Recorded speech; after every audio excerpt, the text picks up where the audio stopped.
झारखंड में जो राजनीतिक गतिविधियां तेज़ी के साथ बदल रही हैं, उस बीच में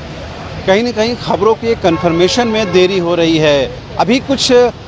दिल्ली स्थित मीडिया घरानों ने इस खबर को लगाया है, ऑन एयर किया है कि मुख्यमंत्री हेमंत सोरेन की जो सदस्यता है वो चली गई है, लेकिन उनको चुनाव लड़ने से नहीं रोका गया है। हालांकि ये भी खबर जो आ रही है वो कंप्लीट कह सकते हैं कि सूत्रों के हवाले से है, सोर्सेज के हवाले से है। हम इस बात को कंफर्म करने की स्थिति में भी नहीं हैं कि जब तक वो आपको आधिकारिक तौर पर या तो ईसीआई के द्वारा या राजभवन के द्वारा इस बात की कंफर्मेशन नहीं मिल जाती है कि वाकई में मुख्यमंत्री की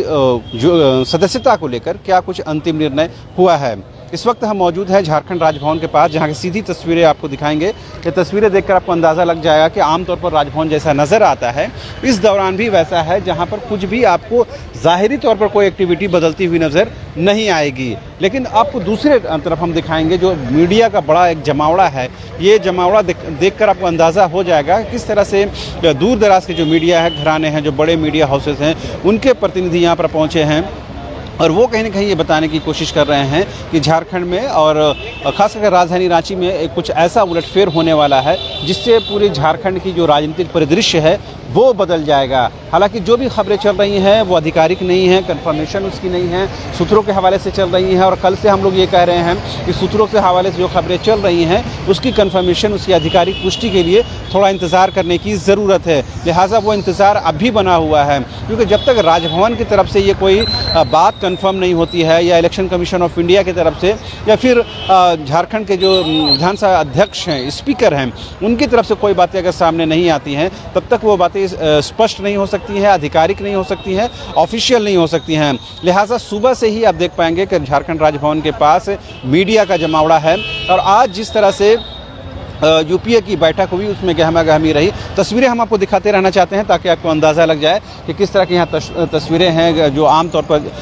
राजधानी रांची का जो नज़ारा होता है उससे अलग तस्वीरें आपको यहाँ पर दिखेंगी और बड़ी संख्या में जो मीडिया कर्मियों का जमावड़ा है और वो कहीं ना कहीं इस बात की सोर्सों के हवाले से ये खबरें चला रहे हैं कि मुख्यमंत्री हेमंत सोरेन की जो विधायकी है वो चली गई है, लेकिन उनको चुनाव लड़ने से नहीं रोका गया है। लेकिन तमाम लोग ये खबरें कहीं ना कहीं आधिकारिक पुष्टि के बगैर चला रहे हैं, लिहाजा उसमें थोड़ी देरी की जा सकती है, लेकिन गलत खबर नहीं चलाएं, इस बात की हम हर हालत में कोशिश कर रहे हैं। और न्यूज़ बायोस्कोप ने जो भी खबरें अब तक आपको दिखाई हैं, बताई हैं, सुनाई हैं, उन खबरों में सत्यता होती है, कंफर्मेशन होता है, आंकड़ा होता है, सत्यता होता है, डेटा होता है, उसी के आधार पर हम खबरें चलाते हैं। लिहाजा हम अभी ये कहने की स्थिति में बिल्कुल भी नहीं है कि मुख्यमंत्री की हेमंत सोरेन की जो सदस्यता है वो चली गई है, जब तक इसकी आधिकारिक पुष्टि नहीं होती है। लेकिन चूँकि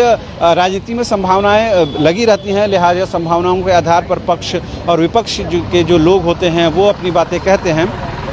और आज जिस तरह से मुख्यमंत्री आवास में यूपीए की बैठक हुई उसमें तमाम जो जेएमएम के विधायक हों, कांग्रेस के विधायक हों या फिर आरजेडी के विधायक हों, तमाम लोगों ने ये बात कहीं न कहीं बहुत मजबूती के साथ, बहुत ही जामे तरीके से इस बात को कहा है कि जो सरकार है वो कहीं न कहीं पूरी तरह से मजबूत है। सरकार के पास आंकड़े हैं और सरकार बहुमत की बुनियाद पर चलती है, ना कि स्पेकुलेशन की बुनियाद पर, ना कि अफवाहों की बुनियाद पर, ना ही सोर्सेज की बुनियाद पर। लिहाजा जो भी खबरें आ रही हैं उन खबरों से इतर कहीं न कहीं महागठबंधन की जो सरकार है, उसके घटक दल हैं, वो अपनी तैयारियों में लगे हुए हैं, अपनी रणनीति बनाने में लगे हुए हैं, लेकिन वो ए, बी या सी, डी क्या प्लान है उसको वो जाहिर नहीं करना चाहते हैं। लेकिन तमाम जो लोग हैं ये बताने की कोशिश कर रहे हैं कि महागठबंधन एकजुट है, एक मंच पर है, एक स्थान पर है। हालांकि कल देर शाम जिस तरह से कांग्रेस की बैठक हुई उसमें लगभग सभी विधायक उसके शामिल हुए। ये कहीं न कहीं बताता है कि कांग्रेस अपने विधायकों को समेट कर रखने में अब तक सफल रहा है। लेकिन राष्ट्रपति चुनाव के दौरान करीबन 9 विधायकों ने क्रॉस वोटिंग की,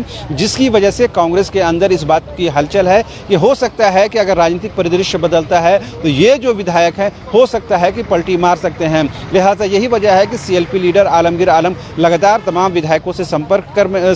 रहे हैं, संप्रेषण कर रहे हैं, उनसे बातचीत कर रहे हैं। लेकिन आज जिस तरह से सत्ताधारी दल के चाहे विधायक हों, अंबा प्रसाद की बात कर लें या फिर मिथिलेश ठाकुर की बात कर लें, हफीजुल हसन की बात कर लें, सुधीर कुमार सोनू की बात कर लें, जयमंगल सिंह की बात कर लें, या पार्टी के तौर पर सुप्रियो भट्टाचार्य की बात कर लें, विनोद पांडे की बात कर लें, तमाम लोगों ने एक सुर में इस बात को कहा है कि सरकार की सेहत पर कोई खतरा नहीं है, सरकार के पास आंकड़े हैं, और इस बात में कोई गलत भी नहीं है कि सरकार के पास आंकड़े जो हैं वो बहुमत से कहीं ज़्यादा है। यानी आप करीबन आज जो लिस्ट लेकर जो लोग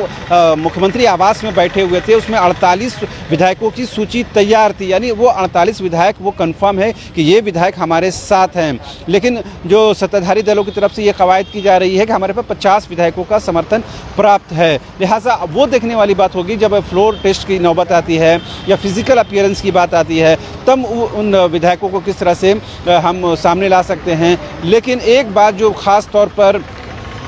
रामेश्वर उरांव ने कही है कि बैठक में, यानी कल की बैठक में विधायकों से हस्ताक्षर लिए गए हैं, ये बात रामेश्वर उरांव ने कही है। यानी अगर ज़रूरत पड़ेगी कि विधायकों की संख्या बल अगर राजभवन में दिखाने की ज़रूरत पड़ती है, फ्लोर टेस्ट की ज़रूरत पड़ती है, तो उस हस्ताक्षर का, उस सिग्नेचर का कहीं ना कहीं महत्व है। लिहाजा वो कहीं ना कहीं पहले से उस बात को अरेंज करके रख लिया जा रहा है। लिहाजा ये तो ओवरऑल राजनीतिक परिदृश्य है। लेकिन जिस तरह से मीडिया में खबरें आ रही हैं वो कन्फर्मेशन के बुनियाद के बगैर या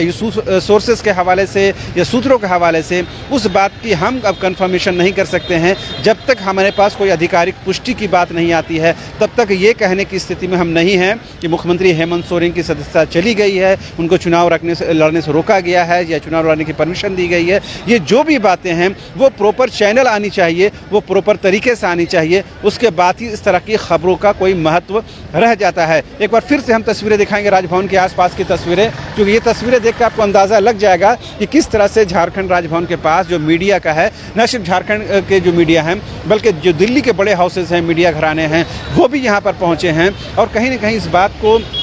बताने की कोशिश कर रहे हैं कि झारखंड में बड़ा कुछ उलटफेर होने वाला है। इस बात की आशंका तो ज़रूर है, क्योंकि जिस तरह से झारखंड कांग्रेस के 3 विधायक पकड़े गए कैश कांड में, उसके बाद उनको निलंबित किया गया, उसके बाद से ये आशंका व्यक्त की जा रही है कि झारखंड में कुछ बड़ा कुछ होने वाला था जिसे रोक लिया गया है। फिलहाल ये 3 विधायक कोलकाता में रहेंगे क्योंकि उनको अंतरिम जमानत ही मिली है, वो उस राज्य से, उस शहर से बाहर नहीं जा सकते हैं फिलहाल। लेकिन जो बातें अभी हो रही हैं वो अलग बातें हैं। वो बातें ये हैं कि मुख्यमंत्री की जो तकनीकी ग्राउंड पर उनकी विधायकी जा सकती है या नहीं जा सकती है, इस पर पूरा विचार विमर्श हो रहा है और इसी बुनियाद पर सरकार की स्थिरता को और सरकार के सेहत को लेकर सवाल उठाए जा रहे हैं। हमारी कोशिश बस सिर्फ इतनी है कि आप तक जो भी खबरें पहुँचे वो पुष्ट खबरें पहुँचे, पॉलिटिकल गॉसिप के तौर पर नहीं पहुँचे, आरोप प्रत्यारोप की बुनियाद पर नहीं पहुँचे, सूत्रों की बुनियाद पर सारी खबरें नहीं चलें, बल्कि कन्फर्मेशन हो, आधिकारिक पुष्टि हो,